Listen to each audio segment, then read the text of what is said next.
where I try to educate real stories.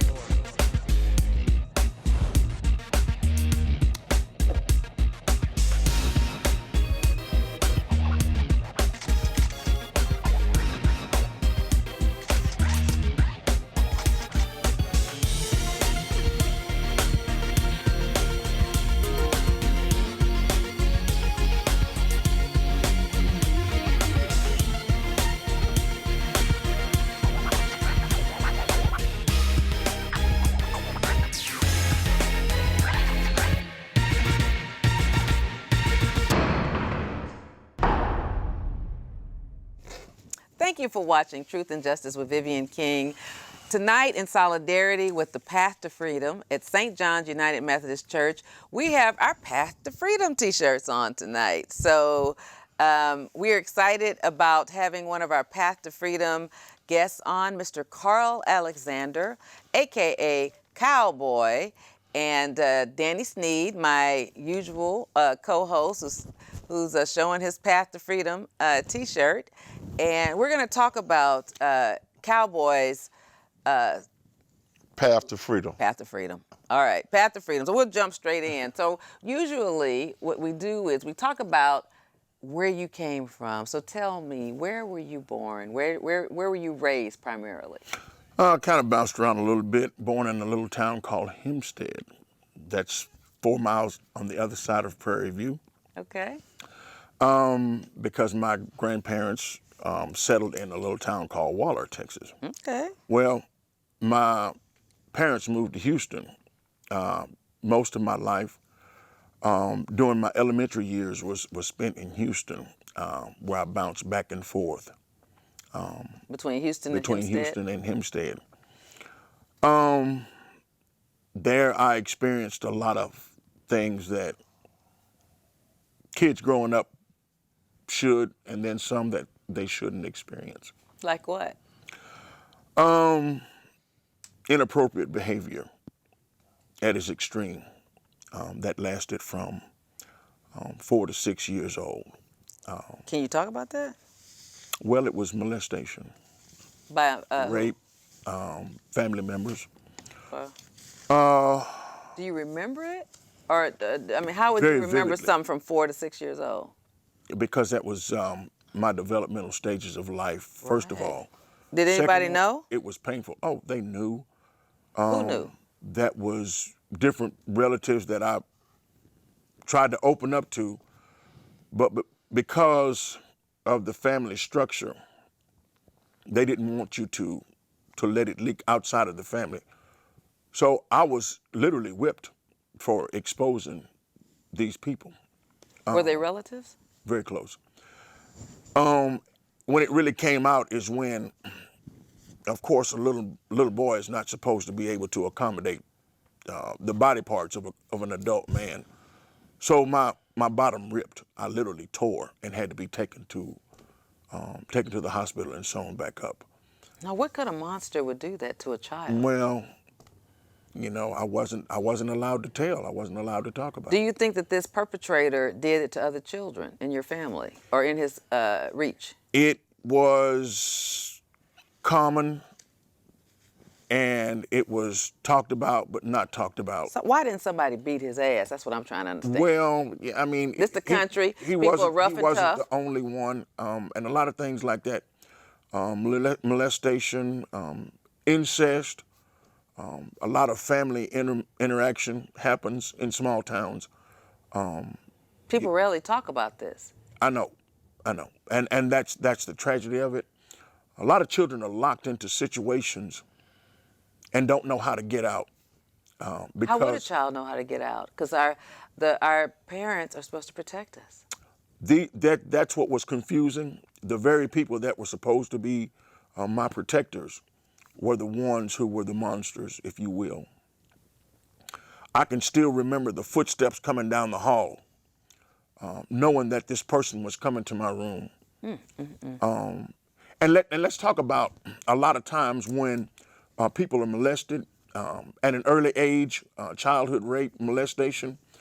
What happens in the interim is that they become what we call today bipolar, what happens with that The is victim of the the molestation. victim becomes bipolar because you have to Live outside of yourself. disappear from that particular moment some kind of way.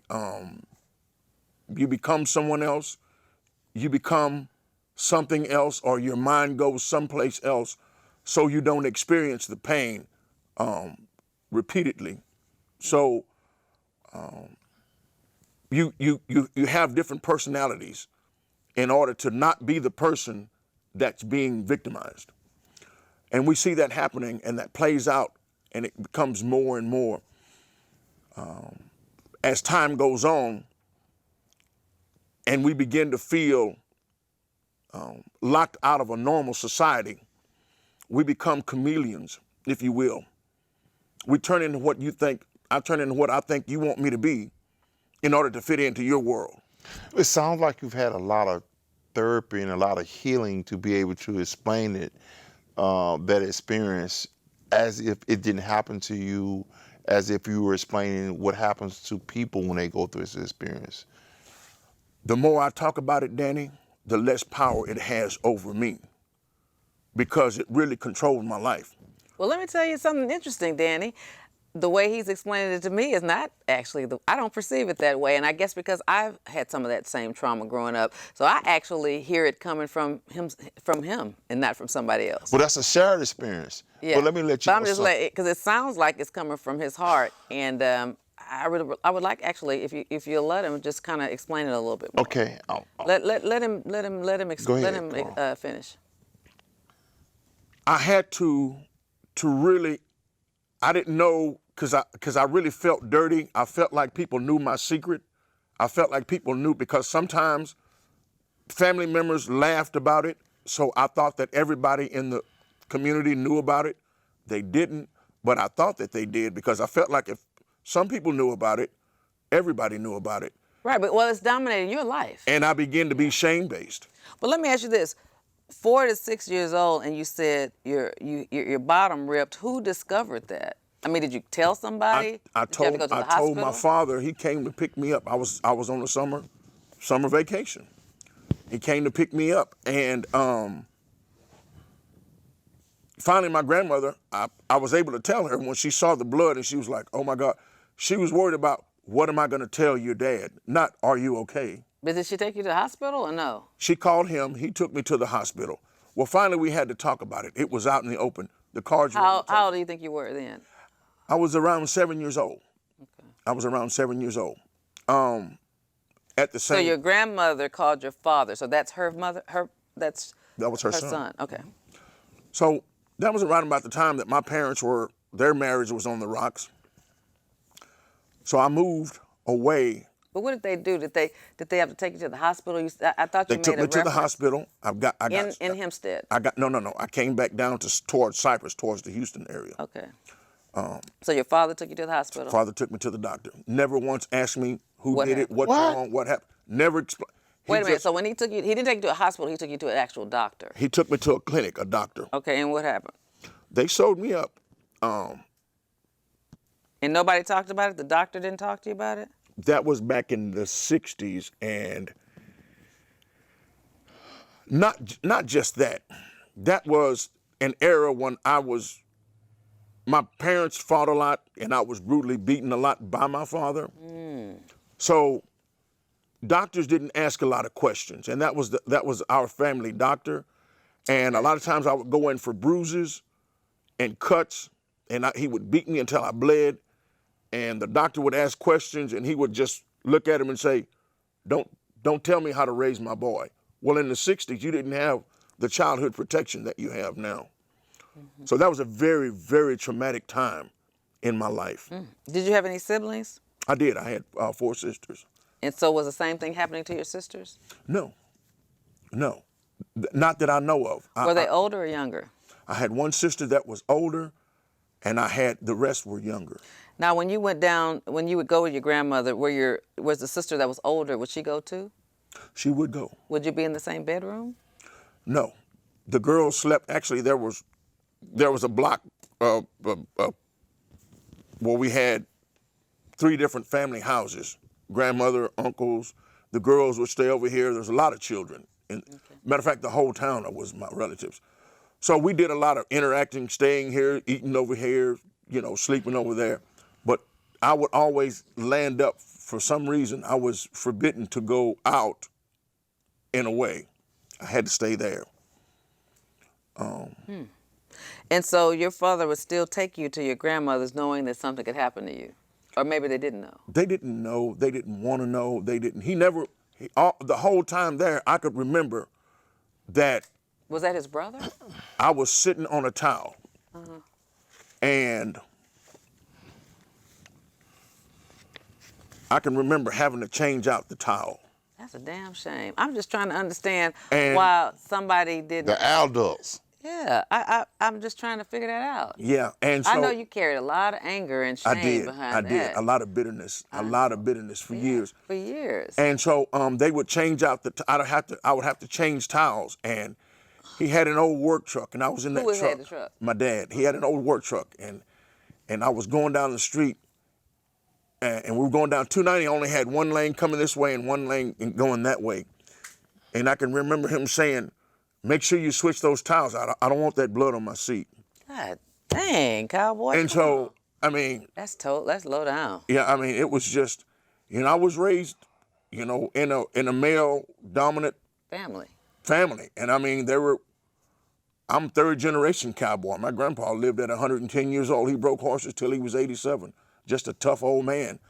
But And you would think those kind of people would you know, not close their eyes men to didn't what you cry, described. you know, toughen up, take it, you'll be all right kind of a thing. But I'm just saying, but to that type of, you wouldn't think that a cowboy type of environment would allow a man to do that to a boy. Would have to be outraged. Without whooping somebody's butt and fighting and something bad happening to them. Because a lot of cowboys protect children. Uncles, cousins, everybody. Let's go. I mean, were they afraid of did they know who was the perpetrator? They knew. They weren't afraid. Were they afraid of the perpetrator? They were. It was an unspoken respect for them versus. Was this person that did this Now, married? Understand. Was this person married? Oh, very married. And what did the with wife children. You just didn't. The women certainly didn't say anything. But what about the other, like his sons, the perpetrator's sons? That's. You think he did the same thing to them? There was an involvement there. And I don't want to go too far into that, but there was an involvement as well. But that was a society where, you know, the women pretty much did what the man told them to do. They had children and they ran the household, and the man went out and provided and came home, and he was the man of the house, and so on and so on. You didn't say anything against the man. It was very, very crucial situation. There was a lot of things. Actually, when you asked, was I the only one? There was a lot of situations where they had. I had some cousins, some female cousins, at an early age. They were introduced to things that they should have had an opportunity to wait a little while before they were introduced to some of the men in that town, family, or whatever. But when it happened, if she didn't get pregnant, you really just didn't say anything about it. What about the footsteps that you heard? Tell me again about footsteps. Footsteps. You said you would hear footsteps? Well, when you're laying in bed at night and you're hoping that tonight it's not going to happen. Tonight I'm going to go to sleep. Tonight's going to be normal. And you can hear that footsteps of that. You can hear that person's door opening. That old wooden house, you can hear the door opening and the hinges screeching.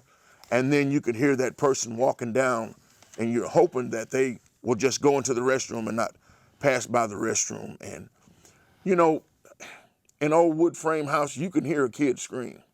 That's what I was just thinking. Like, You can hear a kid scream. So there was no way that nobody knew what was going on. And when it was over, that person went back and rejoined the person that they were in bed with. And noise was made. I made sure that noise was made.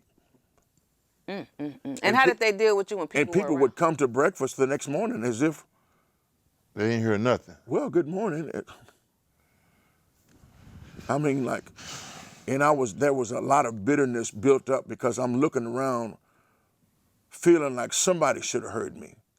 somebody should have come and done something about my situation.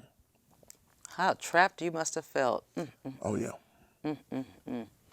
So you never told any of the cousins or anything like that, or your sisters? They knew. They knew. I can assure you, they knew. Everybody in the house next door knew.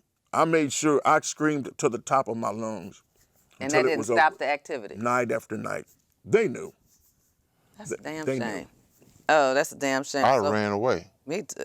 Yeah.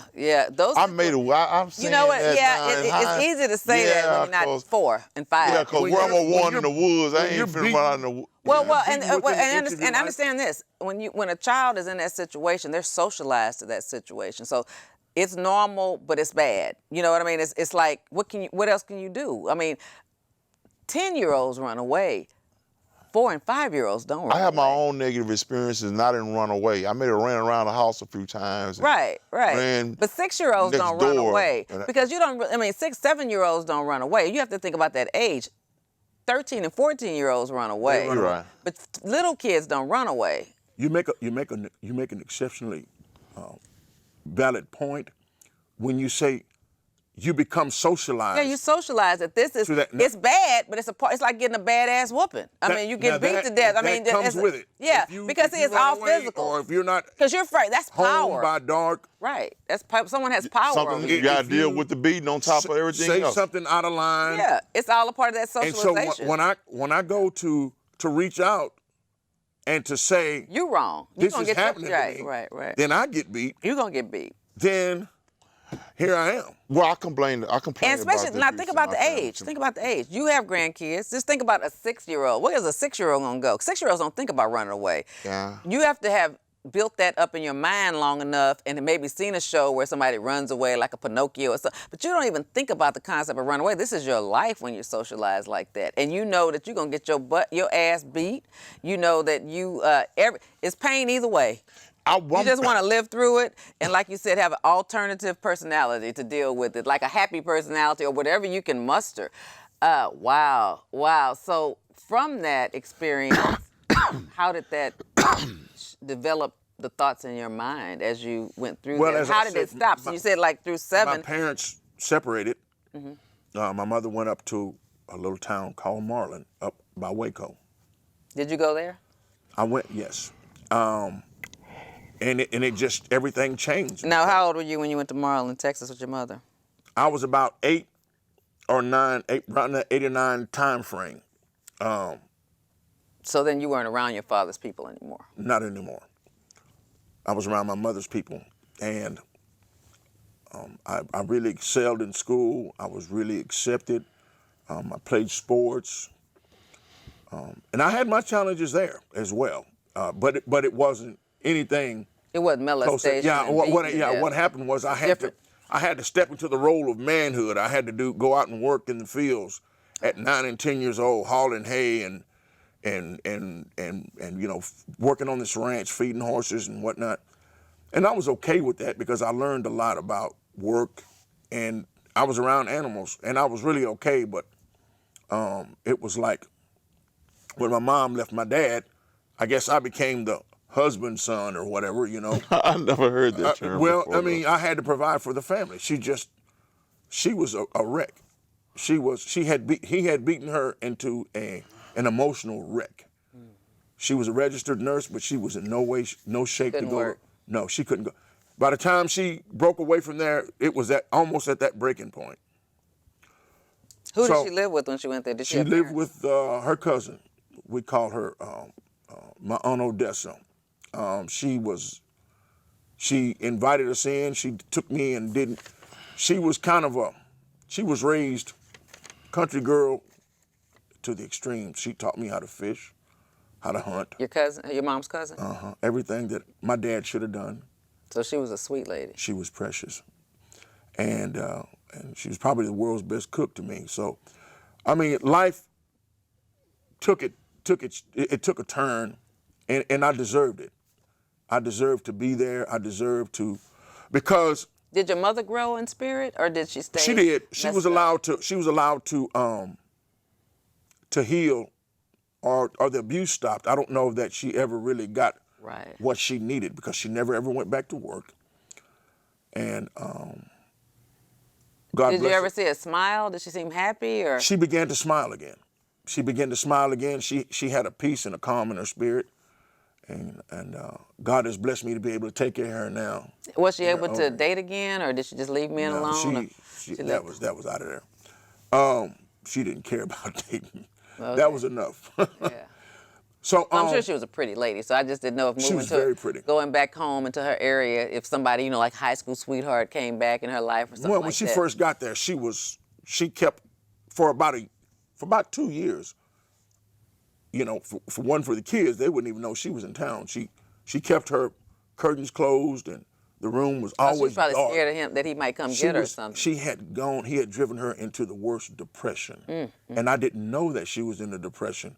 Well, how would a kid know? I would just always think this room looks like a morgue. She kept it dark all the time and Yeah. all through the day. She just didn't want any sunlight. She had migraines all the time. So I was beginning to turn back into normal, the normality And of, were your of sisters life. there too? They were there. So how many sisters you have? 4? 4 sisters. And they all came and I began to be the big brother. And there was a respect that I had from the family that began to come back. Because normal had become abnormal and abnormal had become normal for me. Right. And I just had accepted that that's how I was supposed to be. Even so, until I began to struggle with for a few months, I was struggling with sexuality. Oh, I know. I was thinking that. I was scared to ask. I mean, because I have a lot of gay friends, male gay friends, and I met them growing up. And a lot of them, because my aunts ran a beauty shop in San Antonio, where I'm from. So, the gay men who did that would be there, and I would hear them talk about, only one I would hear say he felt like he was a woman trapped in a man's body. But a lot of them, the common thread from a little girl knowing gay men, well, they didn't call them gay then, they called them punks or homosexuals in the 60s. But from then all the way up until now, all of my gay friends told me majority of them molested when they were boys. Most of them were molested.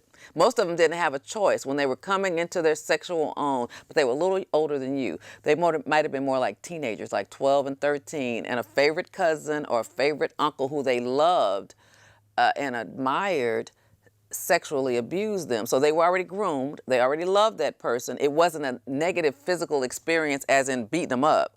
It might have hurt, but they were turned out. So like if you love a guy and he's your uncle or your big cousin and then he does this to you, it makes you have an amorous feeling for men. Because you're in conflict because I love them, but they did this to me. And so they're in conflict. And almost all of them were in therapy. I've had a law school professor. I've had a doctor friend of mine. I've had quite a few of them that were kind of bisexual, really, because they were in therapy trying to figure it out.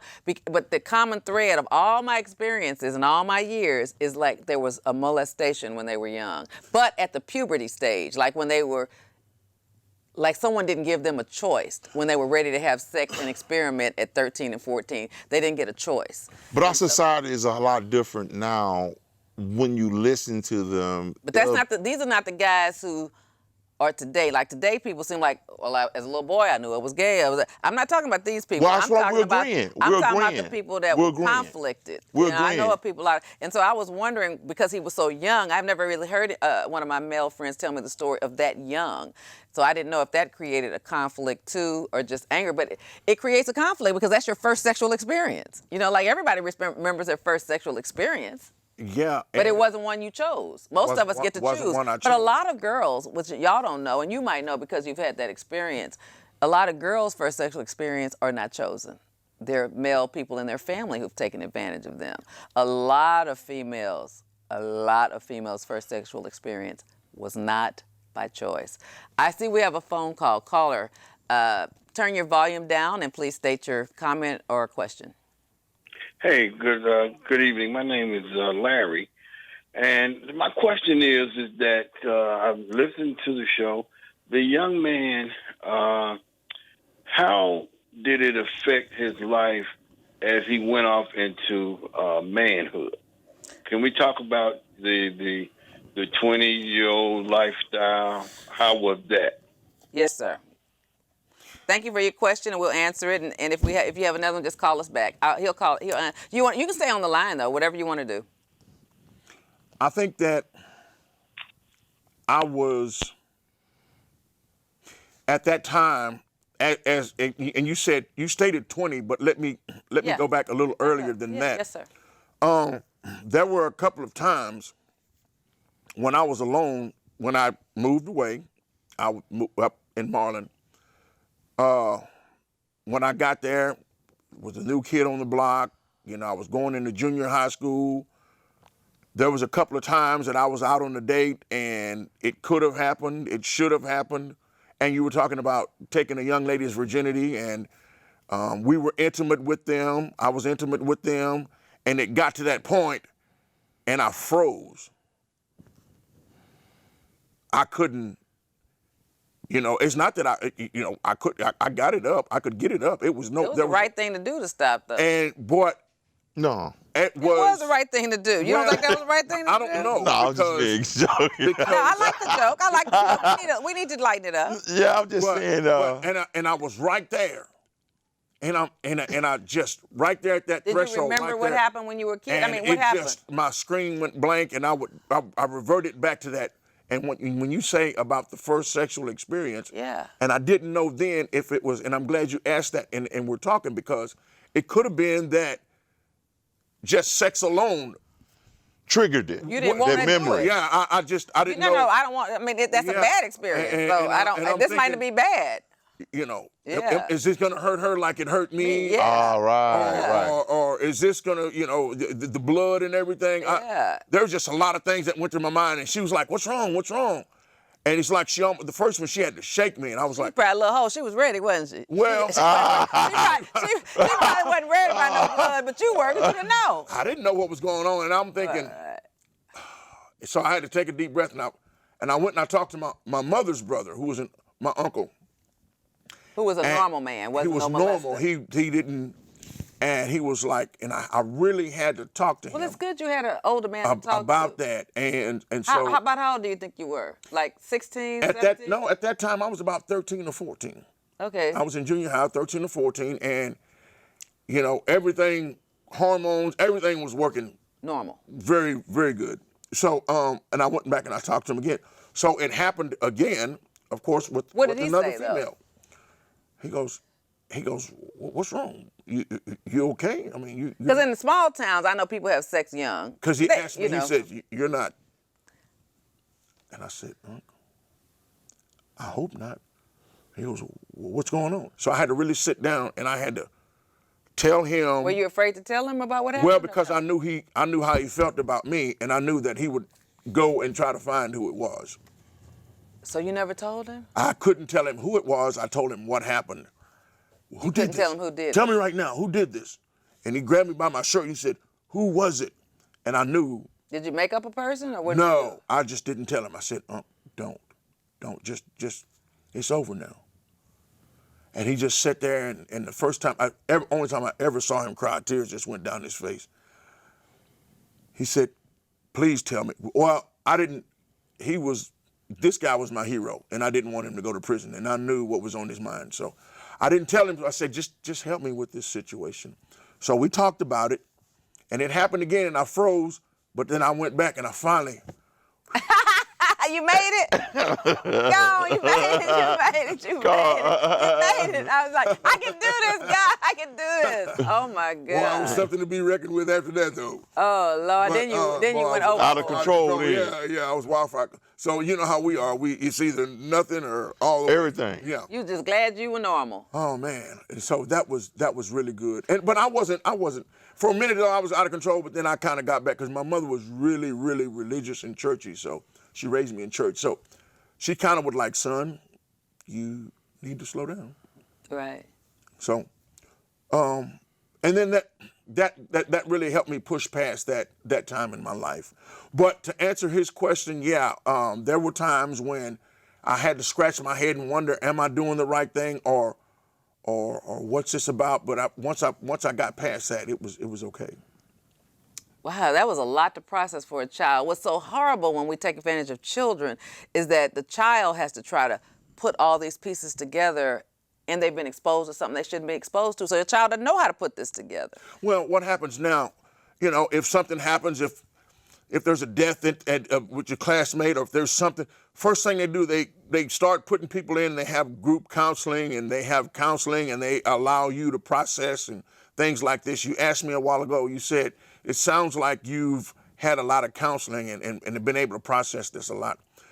You've got to process. First of all, you have to expose it. Right. You have to say it. You have to verbally say it. You have to get it out in the open, so somebody can Take hear the power away from it. Take the power away from it, because it holds you hostage. But how'd you know to do that? I didn't do that until I was with these girls, and I panicked. I hit panic mode. Beautiful girls, and I hit panic mode. So I processed with my uncle. He began to talk. Now, this is your mother's brother. My brother's brother, and he began to talk to me, and he kind of talked me through some things. Did he have children himself? He did, but he was a ladies' man. But he would not have done it, probably killing anybody. I mean, he didn't go kill your father for beating his sister to death. He beat her damn near to death. He didn't go and do anything. Well, but there was a lot that wasn't exposed on that. Gotcha. My Aunt Odessa would just say, she's been through some rough times. Okay, so maybe they didn't know everything. Yeah, they knew how to sweep things under the rug. Gotcha. So let's talk about your processing. So still you learned to process it, and you were lucky enough to have an uncle that you could talk to. Right. And that you opened up and talked about. And what's beautiful about your spirit is that you have the courage to talk about it and realize that you have to get it out, because that can eat you up. So your mother really saved you in saving herself. And saving herself, she had to save herself. When she saved herself, she saved her children. A lot of times we're in families. You can pick your friends, but you can't pick your family. But you cannot pick your family. Right. A lot of times we're born into situations that are very toxic. Yep. Very toxic. And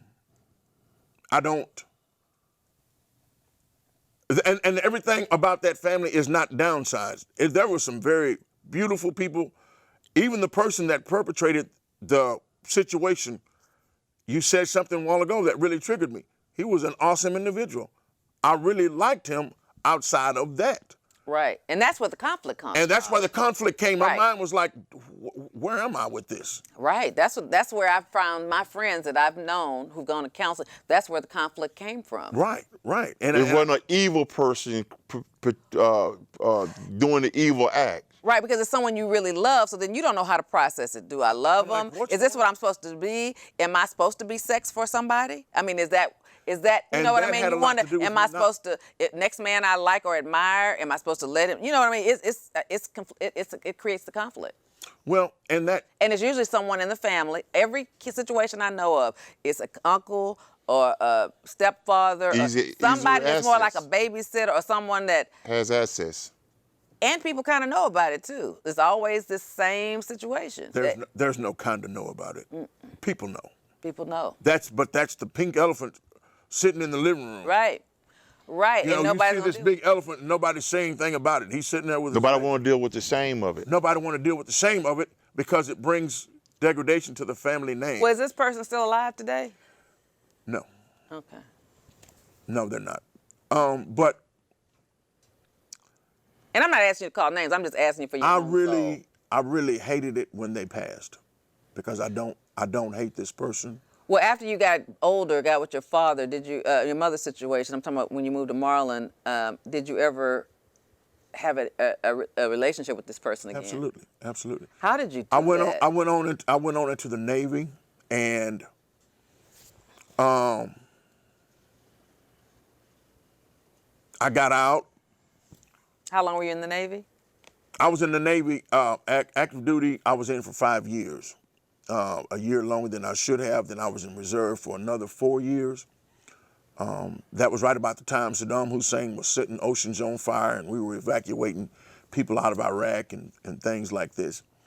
And I stayed longer than I should have, and my marriage was really on the rocks, and I got back. And So 5 years in the Navy and then plus 4 years in reserve. well, I would have retired, but when I got back from the Navy, I walked into a situation in my own home where a man was in bed with my wife. Now you always hear that, but you don't think it really happens. You actually found somebody in the bed with your wife? And I still had on my uniform, and I had on this yellow band around my arm. And What was that for? That's when they welcomed the soldiers and sailors back home. You know, tie a yellow ribbon around your tree, Okay. and, you know, the yellow armband. Now where were you living then? Huntsville, Texas. And I went and I called the Huntsville PD, and I said, I'm about to kill my wife. What? And I didn't know that they had caller ID. That's the first time I've ever heard of caller ID, but the police departments had it. And What year was this, if you remember? this was 1992. 1992. So you walk in. Now where were you stationed in? So the Navy is usually in San Diego or somewhere in California or somewhere. We were stationed in Jacksonville, Florida. Oh, in Florida, okay. But our ship, I was on the USS Nimitz. Okay. My ship, I was a fighter jet mechanic. Okay. So my ship was stationed in Norfolk, Virginia. So I can remember driving all the way from Jacksonville, Florida, 23 hours straight. I had perfume from France. I had all kind of things, little trinkets that I gotten all over the world for my wife. And it was really devastating. So then that's So you were surprising her. She didn't know exactly when you were coming home? No. We didn't have cell phones, you know. Right. None of that, you know. Right. So I rented a car and drove home. And when I'm in the phone booth, all these police officers show up and they get out and they want to draw their weapons, and I can see them wanting to draw their weapons. But you have your uniform on. But I got my uniform on. And they're like, did you just make a 911 call? I said, I'm still on the phone with her. Do you have a weapon? I said, no, but I got a gun collection back at my house. What's going on? And I tell them. So they come to my house, they look. This is the truth. The sergeant came back out. He said, we're going to leave for a few minutes. You can kill them and call it a crime of passion, but you got to make sure you take one shot and you got to make it count. That's crazy. Oh my God. I kid you not. He said you got one Because shot. the man was still there. He said The one man was shot still there. each. You got to make sure it counts. And you we'll gonna have call to it hit a 'em crime of together. passion. And we'll come back when you call 911 again. No kidding. So you really don't know what the hell to He do. Should I said- kill him or walk He away? said, how can somebody be out serving our country And their wife is screwing the man and next here door. she is laid up with this piece of, I won't say it on television. Well, I won't say it anyway. I don't talk that way. But he said, we're going to leave. And I thought about it. You got 2 shots. Make them count. No, one. No, for one for one each. Oh, you got 2. You Oh, get one two each. shots. I thought they had to be laying together. You had to go make one go through. No. They go through You get go 2 through one shots. and hit the You other. get one shot, each one of them. And they got to make them count. It's got to count.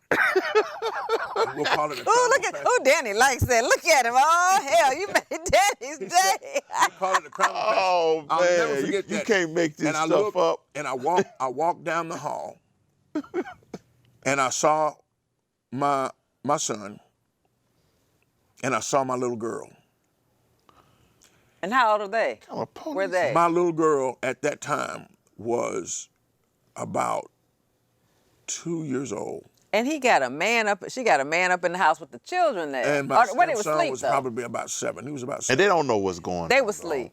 I'm gone. I'm off serving my country. I'm supposed to be back, but Red Adair's got the ocean on fire. Red Adair's putting out these fires on the ocean. Right, I remember Red Saddam Adair. Hussein, it's crazy, and my ship just happens to be the one that's, they're mixing this AFFF white foam, and we're spreading it all over these fires. So here I am, a firefighter without wanting to be one. We were actually heading home when we got that call.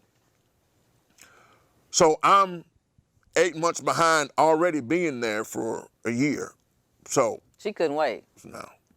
She couldn't So wait. that's where I started drinking really heavily. Now, wait a minute. I got to finish finding out what you did that night when you got home. Did you whoop his ass or something? I mean, what did you do? I'm not advocating whooping nobody, but I'm just asking. I called her mother and I told her, I mean, you walked in, your kids were there. Where, was the man still there? Oh, he was in the bed asleep. They were asleep. Oh, they were asleep. He No was clothes living on, there. Just Naked. His shoes under my bed. I hadn't worn a size 10 since. Cause you're a big guy. Yeah. You're a big guy. How tall are you? I'm 6'4.5". Yeah, you're a big guy. So that was crazy. She came over. Police were still there, and they came back and wondered, "Did you get him? Did you get him?" I was like, "No, I couldn't do it because I didn't want to answer for the rest of my life or the rest of their lives." You're gonna get locked up. What happened to Mom? Well, no, they told me if I killed her, it was a crime of right. passion. You know, Right. if I didn't, it was just an assault. So those were questions that I didn't. Did you wake him up? I mean, what did you do that night? Come on, you got to tell us her what mom you did. came over. She shook him and woke him up, and she called her name, and she played like she was so ashamed of her, which I knew. She already knew what was going on. Everybody knew but you. Everybody knew but you. Yeah. Everybody knew but you. You know how it is. You always last one. I was in the service already. Yeah. Jody. He's a bad boy. Yeah. Jody got your girl and gone. He In your house. should have left. He stayed. So, I wanted to be Not within an inch of his life, but the police were there, and I was just, I was hurt. I was deep. Yeah, The I pain. don't blame it. I couldn't beat him enough to make my pain Go away. Yeah. So then I started drinking heavily, and But did you not stay there no more? I mean, what did you do? I mean, did y'all stay together? No, y'all try to work through it? Did you leave and they stayed? I mean, that's what I'm trying to say. Did you walk back out of your I house? left and I called back. Because you don't have and relatives in Huntsville. We came back. No, I don't. We came back and tried to make things You can't make that work. For free work. You can try. But when I looked at her and when I touched her and when all of that, it was just. You're a nasty hoe. Yeah. It was just. It was not something that I desired, and she knew it.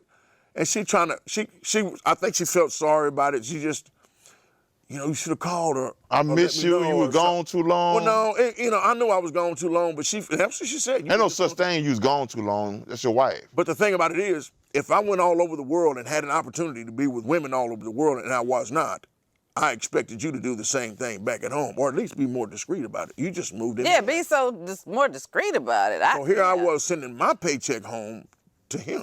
Oh my God.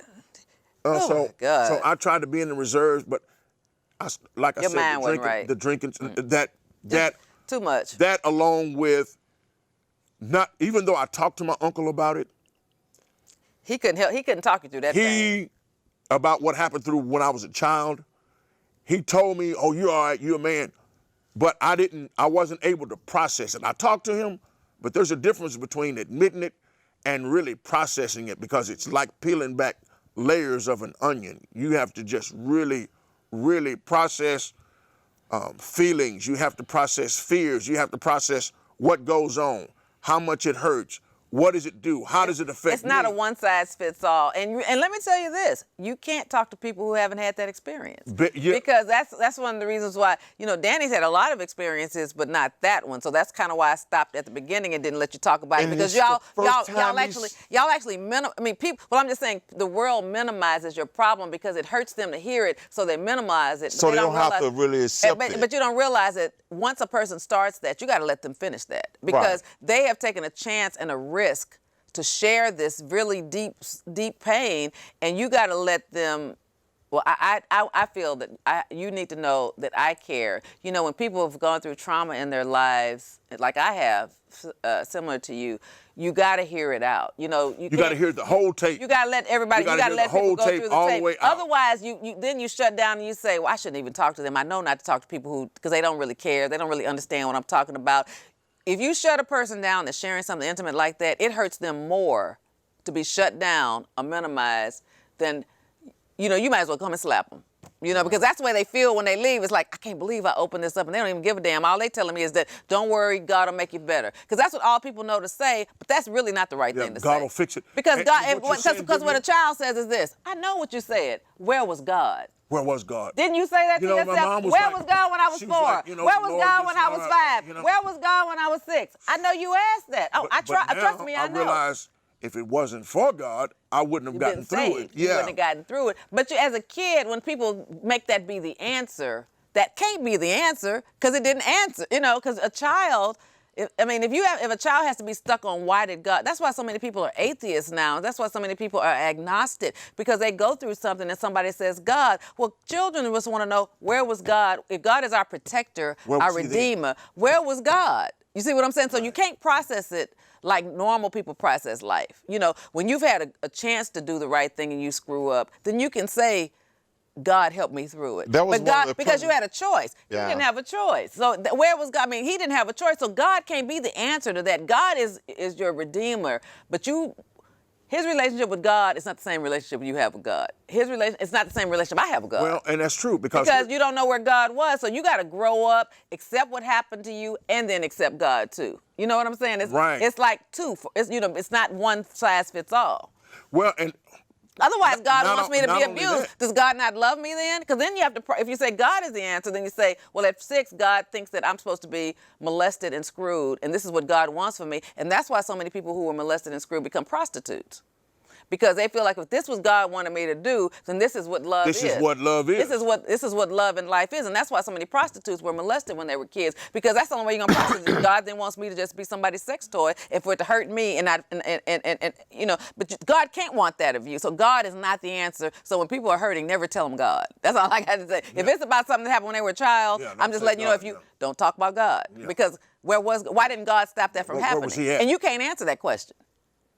Because monsters were in charge. Because monsters were in charge. So here we are. I'm walking in to this situation. I haven't processed right. You don't the know how to childhood process. situation. Yes. Right. So now here we got more and more pain compounded upon New trauma. A new trauma, a whole new trauma after coming out of the military. And a lifelong trauma, because you're thinking this is the person you're going to spend the rest of your life with. Yeah. And have more children with. I want to die and grow up with this person. Right. Yeah. So now here we are, and so now I'm driving around. And then you wonder, where's God again? Because now he didn't control that situation. Yeah. And so now it happened as a kid. So am I just someone that God hates? Then you wonder if God hates you. Let God make it. He all right. No, we know he makes it. He's our salvation, our redeemer. But I'm just saying you can't process it with that. Just take it to the Lord in prayer. You can't. It's a deeper relationship that we have with God than you do. You have to. Very key point that needs to be, and I speak to every pastor and under the sound of our voice, what you are saying is so. I don't have a problem with you laying hands on somebody and saying be healed. I don't have a problem with that. But everybody's healing process it's not that simple. The same. It's not the same. And it's not that simple. And in the black culture, we are the world's worst about saying, well, telling you how to feel. We're going to pray for you. We're going to pray for you, and the Lord's going to make it right. And I just want you to lift up your eyes to the hills. Right. And the Lord is going to fix it and make it better. Well, when you go to bed that night, and somebody walks in there and screws you when you're 6 years old, how did the Lord make it better? And why do you take high blood pressure medicine? And why do you take heart pills? And why don't the Lord make that better? Right. There has got to be something to address everything. Exactly. And God, people, a lot of times in the black community, we just, I'm going to pray for you. I'm going to pray for you. You know, you don't need all that counseling. You don't need all that AA and NA. Well, I don't need you to say all you need is just prayer. Well, stop taking your blood pressure medicine. Stop taking this. Because if God didn't believe in doctors, he wouldn't have hired one on his staff. That's right. Luke was a physician. That's right. And doctors, the medical field and the psychological field go hand in hand. They're doctors. They're doctors. So now we address situations in the black church with a very sweep under the rug mentality. Agreed. You know, go to the altar, come up for prayer. Right. We done prayed for Sister So-and-so. You're going to be all right. And that's the biggest lie and the biggest myth that you could ever tell a parishioner. What you need to do is have enough training, enough to have someone in the church or outsource someone so you can send this person for counseling. Amen. Because as you said it, sometimes you can talk to a person and you're not trained and you can peel the scab off of it just enough to start bleeding all over again. And they don't understand what can of worms they just open. Well, how am I going to stop this bleeding? Well, go over there and sit over there and pray, and God will stop the bleeding. No, he won't. There are professionals who are trained to deal with this, and that's why I'm going to school right now. I'm about to graduate Prairie View A&M University, which I'll go to College of Biblical Studies, and I will go through their Christian counseling department, because no better person to counsel someone That someone's been through than it. someone who has been through and understands a person's pain. Right. I can remember very vividly walking into a church. I was locked into an addictive body. I didn't know I was an addict. And this was about 2 years after the walking into the house. I began to drink profusely, and I didn't know I was an addict, but I know when it snapped to me one day, when I didn't have any money and I stopped going to work, I was really sliding downhill really fast. So I walked into this church and I stood up and I said, does anybody else have anything to say? Can you hold that thought? I'm sorry, it's good too, but we got a phone call. Do you mind if I get one Please, phone call go right ahead. before it's over? Call if you're still on the phone, turn your volume down, and state your comment, please. Hey, good evening. My name is Larry, and I want to ask him: is there a healing process, or what was your process of healing, or have you healed yet from the childhood trauma and from the adult trauma? What is your healing process? Very good question, Larry, and I thank you. And are you able to love again? I have a precious wife. I married a lady by the name of Kathy Burrell Alexander, and she's a jewel. She's the best thing ever. Yay! I'm happy for you. Yeah, she's precious. Danny's What's met up, her. Kathy? How you doing? She's very precious to me. And she's taught me. Process of healing. The process of healing happened when. Thank you, because I'll talk about her all day. The process of healing began with me when I got locked into a prison they call Safe P. I had been in prisons before that because I didn't know why I was acting out. Now here we are, we got these two situations that are at the forefront of my mind, the bleeding. Yes, sir. So I'm bleeding all over everybody now. Yep. I'm bleeding all over from town to town, state to state. And I don't realize that wherever I go, there I am. I'm trying to run from myself. I'm trying to run from the pain. I'm trying to run from, so they locked me into this Safe P. For 8 months. I had to sit there and go through the 12 steps of Alcoholics and Narcotics Anonymous. And this is why I tell people in the program, when people get to their fourth step, when they do that inventory and they begin to write about things, if you are a sponsor of someone in AA or NA and you know that that person is doing the fourth step, you have to monitor them more closely than you ordinarily would, because what they're doing is now they're peeling the scab back. They're going to the graveyard. They are going Oh, I know. all out. They are going all the way back from childhood. Digging it up. And they're just digging up the old bones, and they're opening the closet, bones are falling out, everything. So that person is dealing with, their emotions are right here. They are very sensitive. They are very vulnerable. And at any time, that's why people never get to the fifth step when they're doing the fourth step without relapsing. So sponsors need to know. But I was locked up and when I started doing my fourth step, I acted out so bad, they took me up on the hill and locked me up in a 10 by 10 cell. A single man cell. I was locked up until I began to write out, and I cried, and I wrote, and I cried, and I wrote, and I cried, and that pain, and I screamed to the top of my voice, because I was back in that same bedroom. I heard As a little boy. Yeah, you heard your scream. And that never really was addressed. Right. That was never addressed. So I had to journal, and then finally when I did my fifth step and I let it all out, it was like if you ever been sick of your stomach and you just threw up. Just got it all out. It was nasty, but boy, when it was over with, it was like 1,000 pounds lifted. You have to be very professional. Again, I go back to what you said, and I commend you on that. Thank you. And I also want to thank you for being the voice of so many people. I wanted to thank you for that. Thank you for letting me do that. It's my therapy. Yeah. As I watch you so many times, I said, man, she's saying something that somebody wants to say, but they weren't able, or she's allowing somebody to say it. So I wanted to thank you, take the time to thank you. But unless you let someone let that out, you have to be in a controlled environment. Not saying that you have to be in a 10 by 10 cell, But you have to have a sponsor who knows that they have to call you when you wake up.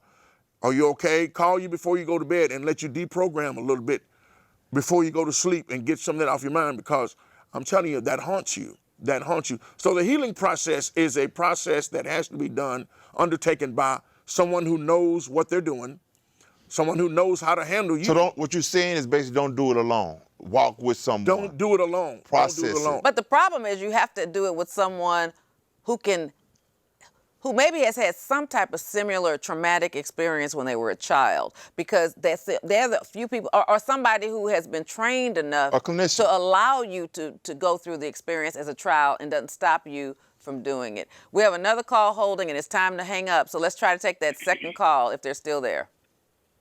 Thank you for calling, Larry. Is there another call? Yes. Okay, ma'am, state your question or concern.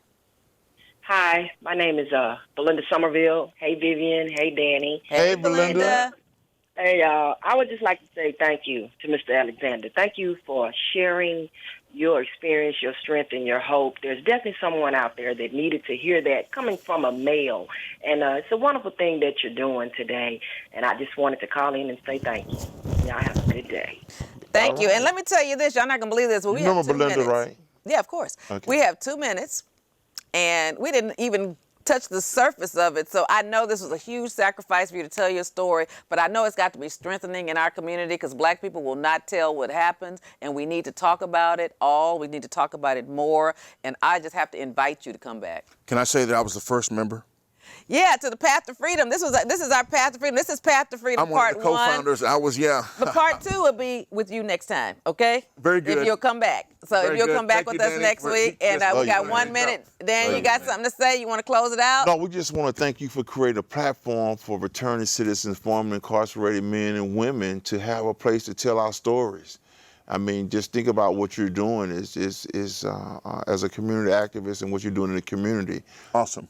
And we love you. And I just thank you again. At Carl, we thank you for your courage. I'm in awe because you shared things. I've been knowing you for years, and you started off with things I never heard before. And I just, again, like Belinda said, man, push you up for having the courage to be transparent and being honest. And I wish you well, man. May God bless you. Thank you. And in closing out, let me thank you for telling your story. I feel stronger. I feel the presence of God in you telling your story, because you did have the courage to say that. A lot of women have told their story, but not as many men. And we need men to tell our stories. We can still be whole, healthy, loving human beings, even though we bear the pain of the way we were abused by people that we couldn't control, and we weren't protected by those we should have. And God bless you for sharing. This is Part 1. I'll see if he'll come back next week and tell us Part 2. Thank you for watching Truth and Justice with Vivian King. Good night.